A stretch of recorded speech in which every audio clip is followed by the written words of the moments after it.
Muito bem, amigos, nós estamos hoje no curso Fé, módulo 1, Determinação, 34ª lição, Fatos sobre a Libertação de Espíritos Maus, e nós vamos hoje para a 21ª parte dessa nossa lição de número 34. Vamos aprender um pouquinho mais, sobre as artimanhas, sobre a estratégia do Império das Trevas, e eu tenho tido cuidado aqui de frisar muito bem para os amigos que o Império das Trevas é um império organizado. Ele trabalha com um propósito.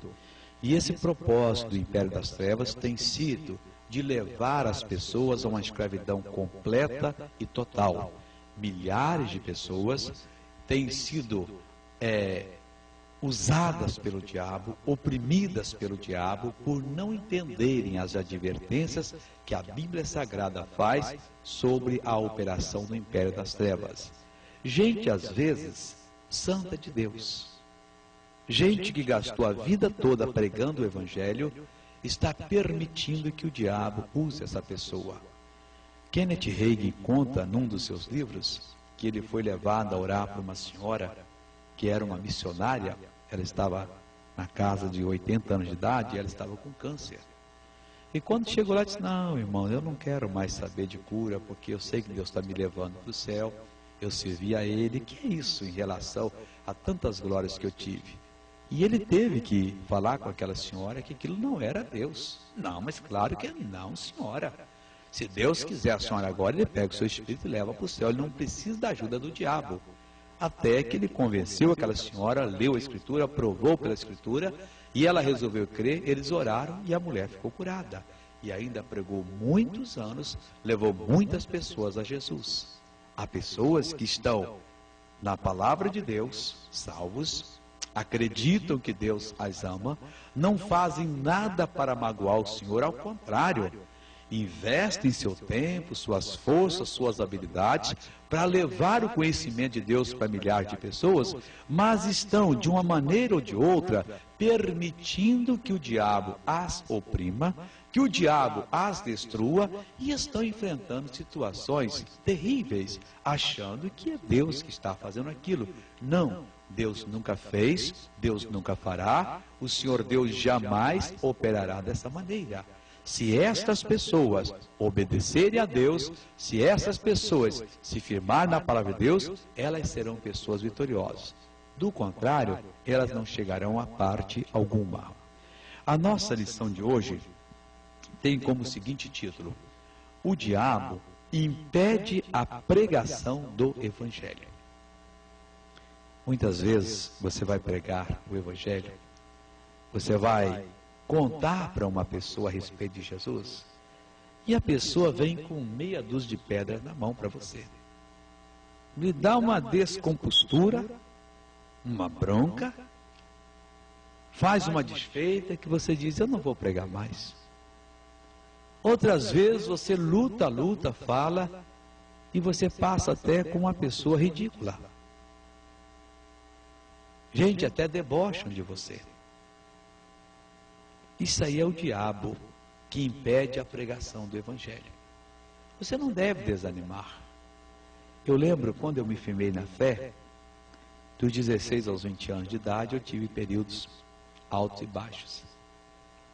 Conhecia a idade adulta, mas quando eu me firmei na fé, eu fui uma vez passear no meu estado natal, o Espírito Santo, e em Cachoeiro de Itapemirim eu encontrei-me com um primo. Ele estava com uns amigos assim lá na praça.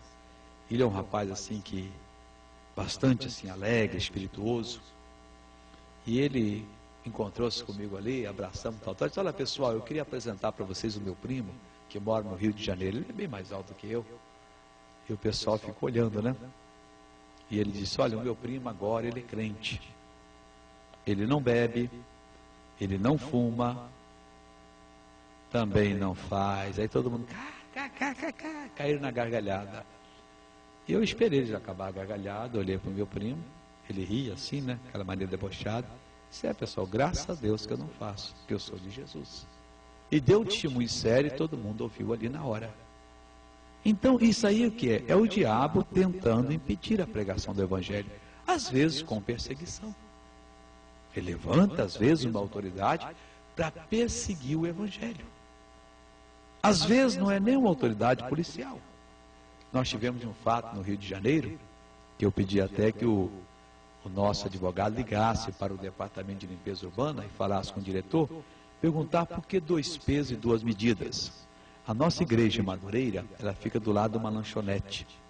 Depois tem uma casa de móveis. O nosso pastor fez uma placa de madeira, como se fosse uma escada de pintor, 60 de largura, e ele foi encostado ao muro. Ei, você que está doente, necessitado, entre e receba a oração da fé aqui. Ali passa muita gente em frente.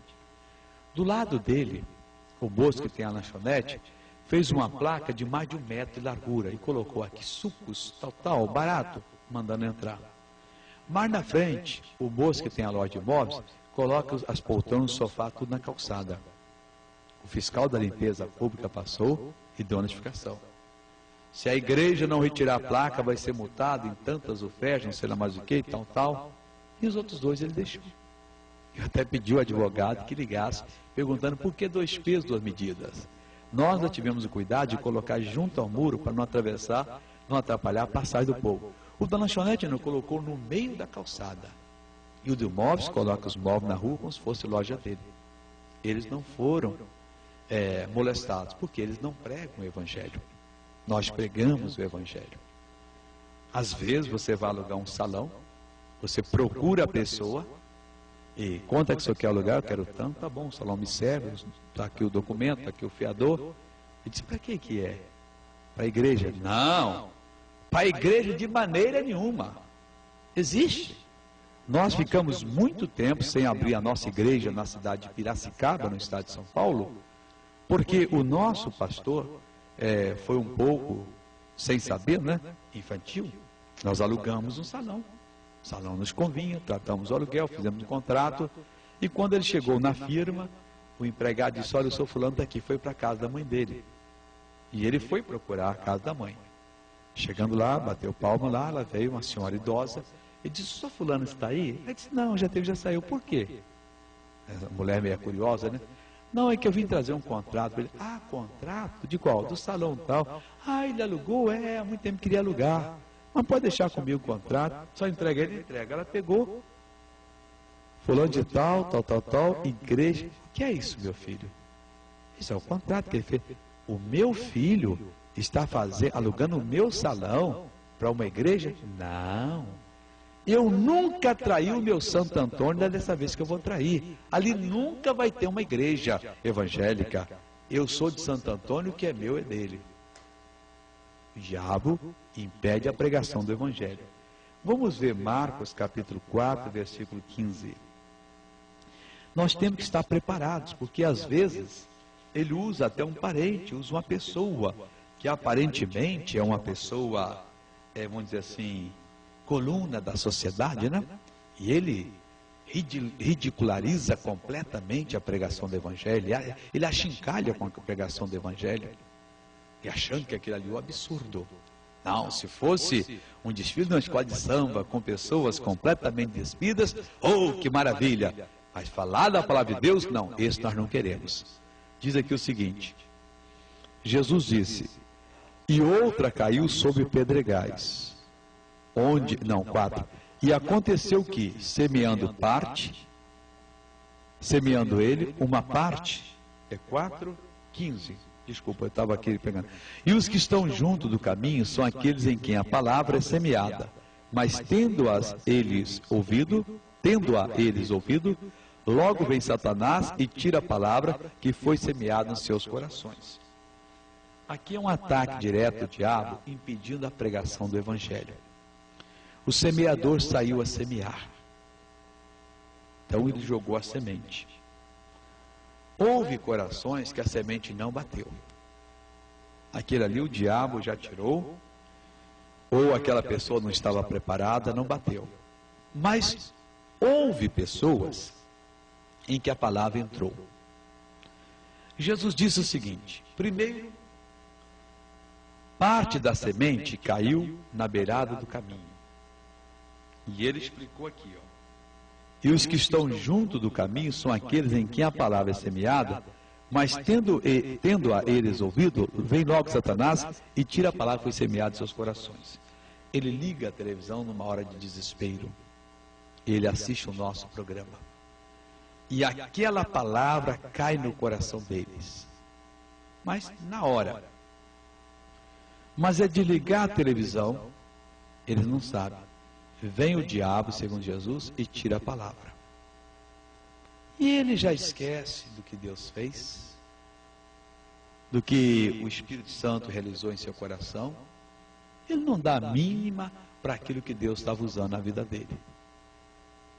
Muita gente está nessa parte. A semente cai na beirada do caminho. Eles recebem. Mas ao mesmo tempo vem o diabo e tira, e eles já não fazem mais separação entre a palavra de Deus e a palavra da idolatria, da feitiçaria, ou a palavra de qualquer sábio desse mundo. Não, afinal de contas, todos os caminhos levam a Deus. Às vezes essa pessoa é até muito religiosa. Ele não abandonou a religião, não. Ele está na igreja, mas a palavra não produziu. A ave do céu comeu, engoliu. E por não ter a palavra, ele não tem Deus. E não tendo Deus, ele é até uma pessoa perigosa. Porque ele tem uma forma religiosa, ele tem forma de piedade, mas nega o poder. Há também aqueles em que a palavra caiu no coração, mas tinha pouca terra. Aí é como a semente que cai assim em pouca terra, e sai o sol, e tem pedra por debaixo, queima a semente, ela fica infrutífera. É a provação. A outra semente que cai no coração, mas é uma pessoa preocupada com os cuidados da vida, com a fascinação da riqueza. É uma pessoa preocupada com posses materiais. E a palavra ficou infrutífera. Os espinhos não deixaram ela produzir. Existe aqueles do bom coração, que produz a 30, 60 e a 100 por um. Então o diabo tenta impedir a pregação do evangelho. Como? Tirando a semente do coração das pessoas. João capítulo 13, versículo 2.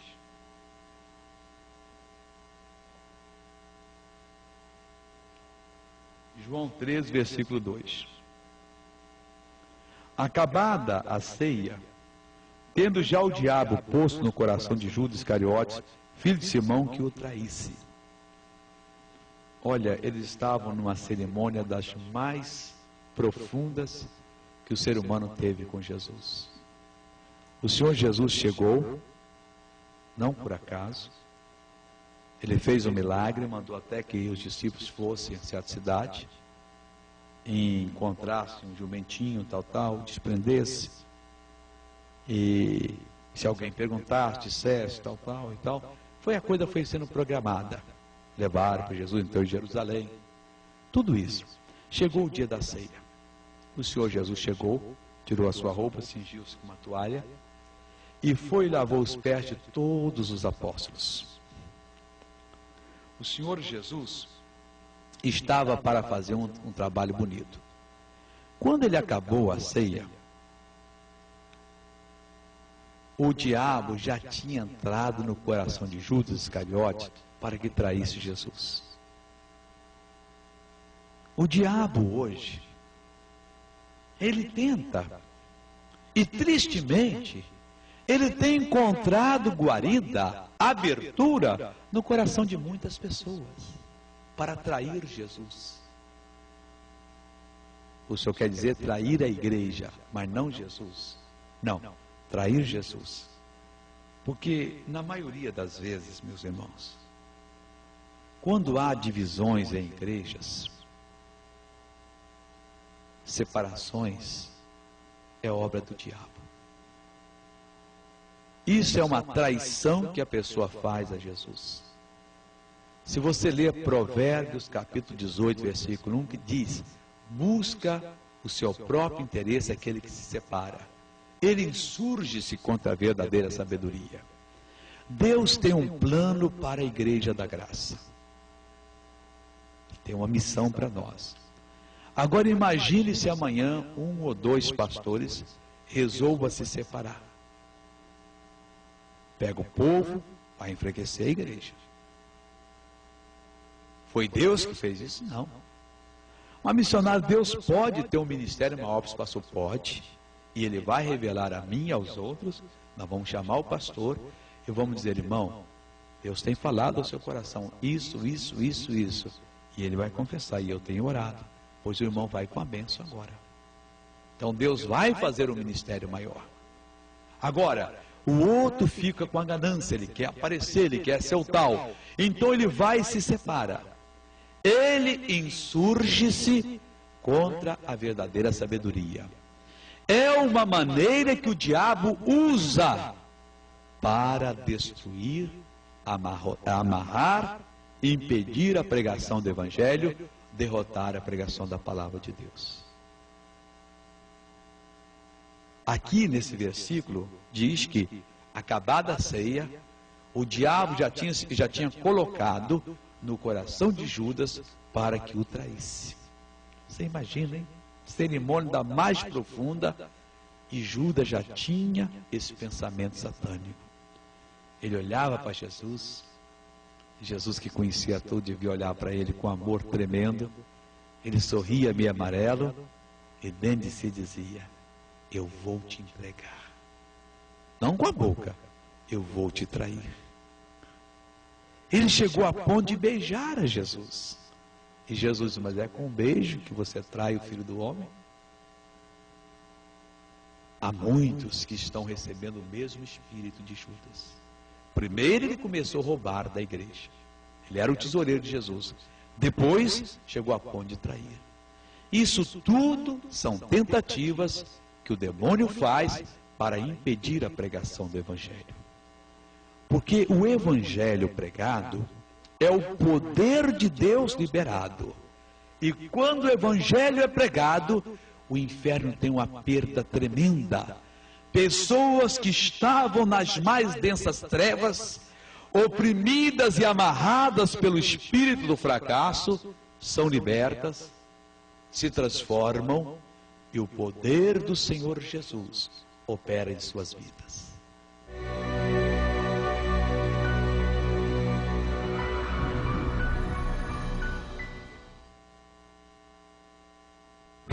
Poderosa cruzada de fé e milagre.